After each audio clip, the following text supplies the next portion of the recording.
Hello guys, आपका मेरे channel BVM line में बहुत बहुत स्वागत है। यहाँ मैं बताऊंगा आपको कि गणित विषय में कैसे सफलता पाएं।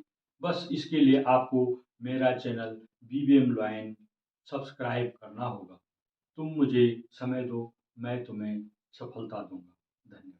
हेलो गाइस, आपका मेरे चैनल बीवीएम लाइन में बहुत बहुत स्वागत है। आज हम पढ़ेंगे वृत्तों से संबंधित क्षेत्रफल वाले चैप्टर को। ये कक्षा 10 का चैप्टर है। इसको वृत्तों से संबंधित क्षेत्रफल को पढ़ने से पहले वृत्त के जो बेसिक कॉन्सेप्ट्स हैं उसको क्लियर करते हैं। सबसे पहले वृत्त का, जब भी हमने वृत्तों से संबंधित प्रश्नों को हल किया है, ये अमूमन हमने किया है वृत्त का क्षेत्रफल। ये सूत्र हमने कई जगह प्रयोग किया है और हम इससे परिचित हैं। वहां पर हमने देखा होगा वृत्त का क्षेत्रफल बराबर पाई आर स्क्वायर होता है। यहाँ पर ये जो पाई होता है ये क्या होता है? पाई बराबर होता है परिधि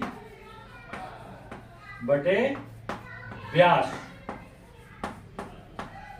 अब परिधि क्या होती है?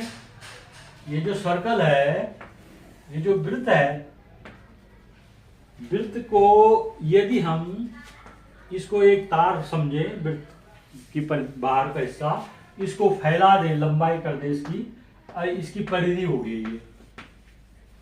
जैसे ये कड़ा हमने पहन रखा है, इसको हम पूरा लंबा में कर दें तो ये रेखा बन जाएगी। ये परिधि की लंबाई हो जाएगी, परिधि की लंबाई। और ये व्यास हो गया AOB।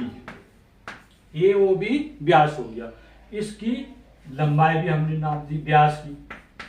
इन दोनों लंबाइयों का जो अनुपात होता है वो पाई का मान होता है और ये कांस्टेंट होता है। क्या होता है? अचर राशि होती है, कांस्टेंट होता है, ये बदलता नहीं है। वृत्त का क्षेत्रफल हो गया। फिर होता है वृत्त की परिधि का भी सूत्र होता है। वृत्त की परिधि बराबर 2 पाई r। 2 पाई गुणा गया त्रिज्या। त्रिज्या कहां? वो से ए तक की दूरी को त्रिज्या कहते हैं। अब इससे आगे इसमें क्षेत्रफल संबंधी सवाल करते हैं तो त्रिज्यखंड और वृत्तखंड दो शब्द आते हैं। ये त्रिज्यखंड क्या बला है इसके बारे में हम जानते हैं। त्रिज्यखंड, यहां पर एक हमने वृत्त बनाया, ये वृत्त का केंद्र हो गया। वृत्त की ये दो त्रिज्याएं हैं, ए बी, ओ ए और ओ बी, दो त्रिज्याएं हैं। ये चाप है ए बी। ये जो भाग है, जो भाग दो त्रिज्याओं और चाप से घिरा हो, उस भाग को त्रिज्यखंड कहते हैं। क्या कहते हैं? त्रिज्यखंड।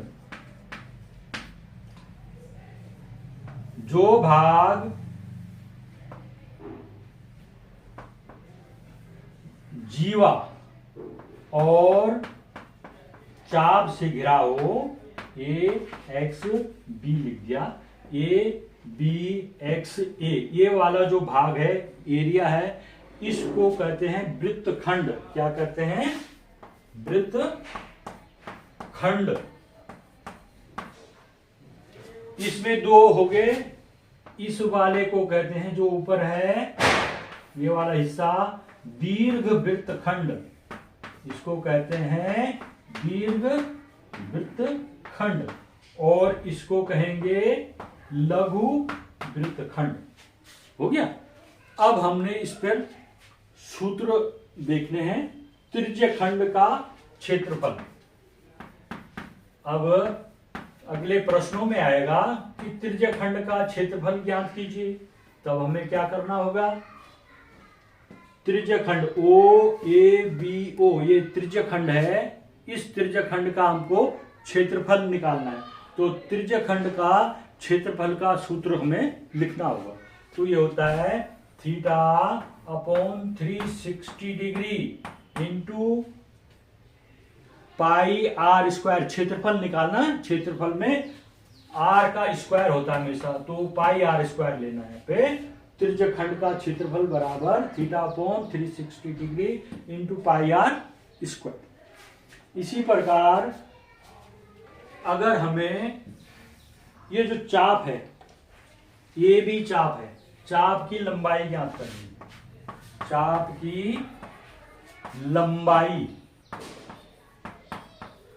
चाप की लंबाई L बराबर क्या होता है, theta upon 360 into 2 pi are.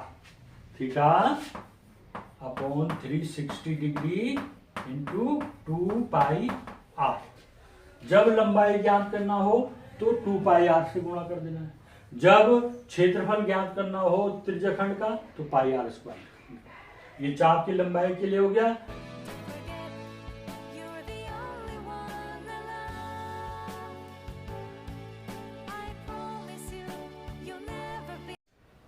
प्रश्न, इस वीडियो को देखने से पहले जो बच्चे इसको गंभीरता से लेना चाहते हैं वो अपनी एक कॉपी और पेन साथ में रख लें। तो चलो अपनी कॉपी और पेन लेके यहाँ वीडियो के सामने बैठ जाओ। यहाँ पर इस प्रश्न को तो ये जो पीपीटी रहेगी इसके आगे उसमें से नोट कर लीजिएगा। प्रश्न है 6 सेंटीमीटर त्रिज्या वाले एक वृत्त के एक त्रिज्याखंड का क्षेत्रफल ज्ञात कीजिए जिसका कोण 60 अंश है। तो इसमें पहले हमको फिगर बनाना है। क्या है, एक सर्कल है 6 सेंटीमीटर त्रिज्या वाले एक वृत्त के त्रिज्याखंड। तो इसको ये 6 सेंटीमीटर की त्रिज्या, इसका मतलब ये 6 है। यहां पर ये कोण थीटा 60 अंश का बना है। इस त्रिज्याखंड का हमने क्षेत्रफल ज्ञात करना है, ये हमको पूछा गया। इसका हल होगा त्रिज्याखंड का, हमको पूछा है त्रिज्याखंड का क्षेत्रफल। तो हमको यहां पर त्रिज्याखंड का जो क्षेत्रफल का सूत्र होता है उसको लिखना है। त्रिज्याखंड का क्षेत्रफल, त्रिज्याखंड का क्षेत्रफल बराबर होता है theta upon 360 degree into pi R square. क्षेत्रफल निकालना तो स्क्वायर होता है।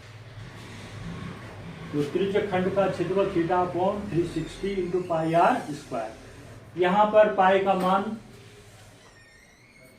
ले सकते हैं आप 22/7 भी ले सकते हैं और 3.14 के लगभग भी ले सकते हैं। पाई का मान ये लेंगे हम यहाँ पे। थीटा यहाँ पर कितना लिखा है, 60 अंश। तो थीटा की जगह लिखेंगे 60 और 360 डिग्री नीचे है इंटू 3.14 गुणा मल्टीप्लाई आर, त्रिज्या है 6।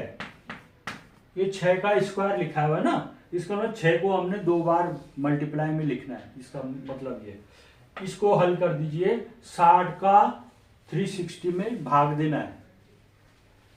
जो बच्चे नहीं जानते हैं वो देखिए इधर, जो जानते हैं बड़ी अच्छी बात है।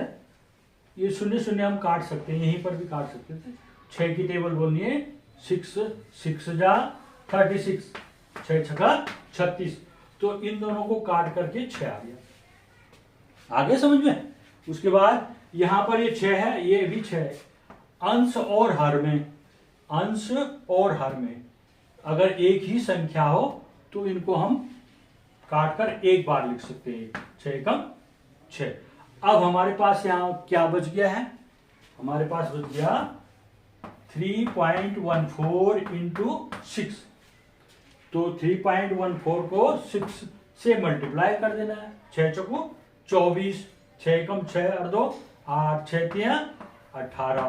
तो इतना सेंटीमीटर में है ये, तो सेंटीमीटर स्क्वायर हो जाएगा। सेमी है लिखा, सेंटीमीटर स्क्वायर। तो ये 6 का टेबल आना चाहिए। 6 चौको 24, 6 कम 6 और 2 8, 6 3 18। तो इसका हल ये हो गया। तो त्रिज्याखंड का क्षेत्रफल इस तरह से सूत्र लगाना है, सूत्र में मान रख देने हैं। और बेसिक चीजें, जो बच्चे कमजोर हैं, बेसिक चीजें आपको आनी चाहिए। टेबल आना चाहिए, पहाड़े भाग आना चाहिए, सरल करना आना चाहिए।